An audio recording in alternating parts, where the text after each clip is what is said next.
फिर 90 दिन का टाइम है, 90 दिन के अंदर इलेक्शन कमीशन ने डिसाइड करना है कि क्या वाक़ई ही ये तय हो गया है कि मॉरल टर्पीट्यूड का ये मामला है या कोई और उसकी रीज़न है। फॉर एग्ज़ाम्पल कोई बंदा जो है किसी और कैटेगरी में फ़ॉल होता है, तो वो इलेक्शन कमीशन के पास एक मुकर्ररा वक़्त है। उसमें देखें उसने नोटिस करने हैं अपोज़िशन लीडरान को, लेकिन यहाँ पर नोटिसेस नहीं फरमाए गए। बगैर कोई कार्रवाई किए, बगैर कोई रेफ़रेंस के इतनी उजलत थी कि वहाँ सज़ा होती है। और टाइपिंग तो हमें तो इत्तला मिल गई थी ना कि ये नोटिफिकेशन डिस्क्वालिफिकेशन वाले पहले ही तैयार करके बैठे होते हैं और वो भिजवा दी जाते हैं, जी इलेक्शन कमीशन साहब आप इसको जारी कर दीजिए। तो इस प्रोसेस को ही किया गया, जो कि पेशावर हाई कोर्ट ने देखा इस मामले को और उन्होंने एक मौका भी दिया उन दोनों पटिशनर्स को कि आप लाहौर हाई कोर्ट से जाकर रिजू कर लें। जो सजाएं हुई हैं फैसलाबाद के अंदर, उनमें जो आपने अपीलें फाइल करनी है वो आपको पूरी अपॉर्चुनिटी जो है वो देते हैं। 11 तारीख तक उनको हिफाजती जमानत मिली है।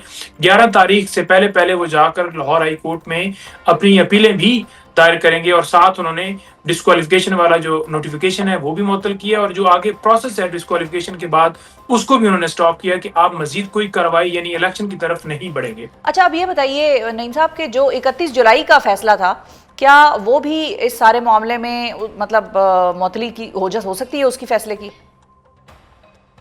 देखिए 31 जुलाई वाले कौन से फैसले की आप बात कर रही हैं? जो आपने चित्राली साहब की बात की है? नहीं नहीं, उमर अयूब साहब और जो 9 मई केसेस के हवाले से जो 9 बंदे आप लोगों के जिनको सजाएं मिली हैं, देखिए जो ट्रायल सजाएं कोर्ट के मिली फैसले। हैं, नहीं देखिए ट्रायल कोर्ट के फैसलों की बुनियाद के ऊपर ही इलेक्शन कमीशन ने डिस्क्वालिफिकेशन की है, जो कि खाली इस बुनियाद के ऊपर कि एक पुलिस एहलकार उठ के कहता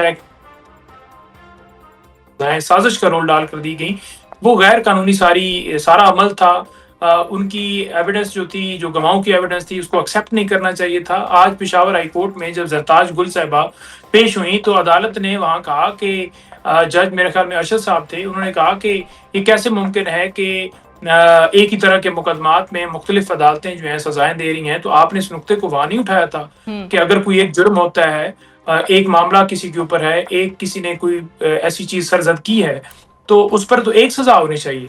तो ये बात जो है ये बिल्कुल उठाई गई थी। इससे पहले जरताज गुल साहिबा ने भी और तमाम लोगों ने उन्होंने अपनी एविडेंस दी थी कि हम एक तो वहां मौजूद नहीं थे और ये भी वहां पर नुक्ता उठाया गया था कि एक जुर्म के ऊपर जो है वो एक ट्रायल चल सकता है, ये नहीं एक मुख्तलिफ ट्रायल। ये आर्टिकल 13 के तहत दरखास्त मेरा ख्याल में उमर अयूब साहब की तरफ से दी गई थी, बाकियों की तरफ से दी गई थी, लेकिन उसको मुस्तरद किया गया था क्योंकि जो इंसदाद दहशतगर्दी अदालत के अंदर जजेस बैठे होते हैं या स्पेशल जजेस सारे होते हैं, इनको तैनात करती है लॉ मिनिस्ट्री। तो लॉ मिनिस्ट्री के अंडर आने की वजह से हुकूमती डायरेक्ट इन्फ्लुएंस होता है, तो वो उनके मुताबिक ही चलते हैं। अब पिंडी के अंदर एक जज थे जिन्होंने बड़ा आजादाना लोगों को बेलें दी, इमरान खान की बेलें उन्होंने कंफर्म की, उनके खिलाफ रेफरेंस भिजवाया गया। 22 लाख जुर्माना जो है उस प्रोसिक्यूशन को यानी हुकूमत को हाई कोर्ट ने डाला अच्छा। कि एक जज जो है वो मेरिट पर जमानत दे रहा है, तो आप जो है वो ये कर रहे हैं। और फिर वो सुप्रीम कोर्ट के अंदर भी आए, तो जो जज इंसाफ की बात करता है उसे हटा दी जाता है। अब्बास जज सरगोदा में उन्होंने भी इसी तरह 2 मुकदमात में बरी किया था इन तमाम लोग, उनको हटा के नए जज जो है नईम साहब लाए गए थे और फिर सजाएं दी गई। तो उसी बुनियाद पे इलेक्शन कमीशन ने ये किया, लेकिन इलेक्शन कमीशन 1H के तहत नहीं कर सकता था क्योंकि 1H जो है मॉरल टर्पीट्यूड का मामला था, ये मॉरल टर्पीट्यूड का मामला नहीं था और उसके अंदर प्रोसेस भी सारा गलत किया गया। नोटिस करने थे, सारा कुछ करना था, ना स्पीकर साहब ने कुछ भेजा, खुद से ही बस नोटिफिकेशन निकाल दिया, जिसको आज उन्होंने कहा कि ये बगैर नोटिस के हुआ है तो इसको नोटिफिकेशन को सस्पेंड किया जाता है। दोनों नोटिफिकेशन को सस्पेंड किया गया, उमर अयूब और शिबली फराज। जी जी। अच्छा, अब ये भी बताइए कि अगर शख्स कोई मफरूरी की हालत में हो और जो कि सब लीडरान इस वक्त मौजूद हैं यानी कि मफरूर हैं, तो क्या उनको रिलीफ मिल सकता है? देखें मिसाल के तौर पर अगर कोई बंदा जिसके ऊपर मुकदमा दर्ज होता है, तो मुकदमा दर्ज होने के बाद पुलिस के पास इख्तियार होता है उसे गिरफ्तार करने का। उसके बावजूद अगर आप कोर्ट के अंदर सरेंडर करते हैं तो उसको ये तस्वर किया जाता है कानून की जुबान में कि इस बंदे ने आके सरेंडर कर लिया, ये इश्तियारी नहीं हुआ, ये भागा नहीं है।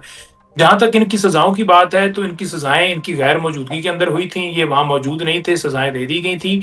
उसके बाद इन्होंने कोर्ट में रजू किया। आज ऑर्डर के अंदर भी अदालत ने ये कहा कि इन्होंने क्योंकि सरेंडर किया है यहाँ पर और हम इनको अपॉर्चुनिटी दे रहे हैं कि ये जाकर लाहौर अपनी अपीलें दायर कर लें, और ये जाकर वहां अपीलें दायर करने का जवाज रखते हैं। और 11 तारीख तक जमानत दी है, कोई ताहयात जमानत नहीं मिली, तो कोई उसमें कोई कदगन नहीं है या कानूनी तौर पर कोई ऐसा नहीं था कि कोई हर्डल थी या वो इंसाफ के तकाजे नहीं पूरे किए गए, ऐसा कोई अमल नहीं है। बिल्कुल ठीक उन्होंने प्रोटेक्टिव बेल दी है और जाकर वो अप्लाई करेंगे।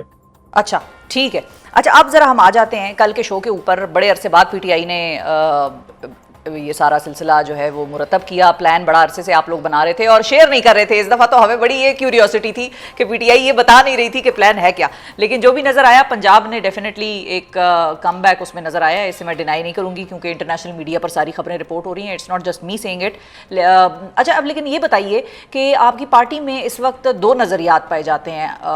गौहर साहब जो हैं वो तो बड़ा उसको कामयाब शो तस्वर कर रहे हैं। खान साहब ने भी थपकी दी है आप लोगों को, सबको मतलब अप्रिशिएट किया आप लोगों की एफर्ट्स को। लेकिन गौहर साहब और सलमान अकरम राजा साहब के दरमियान थोड़ा सा तजाद हमें नजर आ रहा है। गौहर साहब कहते हैं कि बड़ा कामयाब एक सारा मामला था और सारा शो बड़ा कामयाब रहा, और सलमान साहब ये कहते हैं कि मैं तो खान साहब से इस चीज़ पर शिकायत करूंगा कि हमारे एनएस जो हैं वो नहीं निकले और मैं उनके नाम जो है वो खान साहब को बताऊंगा। तो मैं बिल्कुल मुतमईन इस चीज़ से नहीं हूँ। तो आपको भी ऐसा लगता है कि एमएनएज ऐसे हैं जो कि कल के शो में नहीं निकले, और वो कौन है और क्यों नहीं निकले? देखिए, जो पार्टी का प्लान था एक तो सीक्रेट था, क्योंकि पहले बताया जाएगा तो वहाँ पे सारी फोर्सेस लगा देंगे, और आपने देखा कि वो प्लान नहीं भी बताया हुआ था। तो हर यूसी लेवल तक हमारे जो वहाँ के सदूर सेक्रेटरीज हैं, वार्ड लेवल तक ये जाकर डेरों पर जाकर मेरे रिश्तेदारों को उठाया गया, कई और लोगों को जो तंजीमी अहदेदारान थे, रात तक हम लगे रहे उनको छुड़वाने के अंदर। तो वो सारी फस्ताइद करते रहे, उसके बावजूद लोग निकले। दूसरी बात यह है कि जो प्लानिंग ये थी कि जो हमारे एमएनएज हैं वो इस्लामाबाद होंगे और अडाला जेल आएंगे, और जो टिकट होल्डर्स हैं वो अपने हलकों में नहीं होंगे बल्कि लाहौर जाएंगे। हल्कों में सिर्फ तंजीमी अहदेदारान जो हैं वो होंगे। तंजीम अलग से ठीक है। रैली निकालेगी, पुलिस को वहां एंगेज करेंगे, और लाहौर के अंदर टिकट होल्डर्स होंगे जो वहां जाएंगे। तो राजा साहब से जब बात हुई तो उन्होंने यही उसका जवाब दिया, जब उन्होंने कहा कि तमाम एमएनएज इधर नहीं आए। उन्होंने कहा कि कोई रीजन होगी जिसकी वजह से वो नहीं आ पाए होंगे, और वो जवाब देंगे कि क्या वाकई कोई ऐसी जस्टिफिकेशन है या जानबूझ कर। अगर कोई जानबूझ के नहीं आया तो नहीं, तो एमएनएज कहाँ चले गए? ये कंफ्यूजन कहाँ हुई? एमएनएज के आपने हलकों में चले गए थे जबकि उनको इस्लामाबाद में रहने का कहा गया था, या उनको पार्लियामेंट बुलवाया गया था? क्या हुआ क्या था कल? देखिए, वो पार्लियामेंट ही बुलवाया गया था, और पार्लियामेंट से होके वो उन्होंने डेफिनेटली ये अडाला जेल आना था। पार्लियामेंट के अंदर जिस तरह लोगों को यरगमाल बनाया, वहाँ भी कुछ लोग अंदर दबे रहे, कुछ बाहर निकले, कुछ की मजबूरी होगी। कुछ केपीके की अगर मैं बात करूँ तो वो वहाँ पर अपने हलकों के अंदर एहतजाज कर रहे थे, अपनी रैलियाँ निकाल रहे थे, जैसे शाहिद खट्टक हो गया, बाकी फैसल अमीन गंडापुर हो गया, मतलब मुख्तलिफ लोग जो एमएनएज हैं वो अपने अपने हलकों में उधर जाकर कर रहे थे। तो जो पार्लियामेंटेरियंस पंजाब के थे उनमें से कुछ लोग थे वहाँ पर पहुंचे भी थे, लेकिन सारे नहीं आए थे अडयाला जेल के बाहर। तो वो क्या रीजन थी, इस बुनियाद पे उन्होंने कहा था कि किसी को रास्ते में रोका गया या उठाया गया या किसी जगह के ऊपर जो भी उसका मामला होगा तो हमसे उनसे पूछ लेंगे। बाकी एहतजाज जो है वो पूरे मुल्क के अंदर कामयाब होने के हवाले से उन्होंने भी खुद बात की है कि एहतजाज जो है वो हमारा कामयाब रहा, और हम आवाज बुलंद करते रहेंगे जब तक ये जुल्मत की रात जारी रहेगी, ये जुल्म होता रहेगा। तो हम बोलते रहेंगे, हम निकलते रहेंगे, जो कि हमारा हक है। तो कोई ऐसा तजाद नहीं है, सिर्फ उस एक स्टेटमेंट को उठाया जा रहा है एमएनएज की हद तक, कोई उसके अलावा नहीं है ऐसी बात।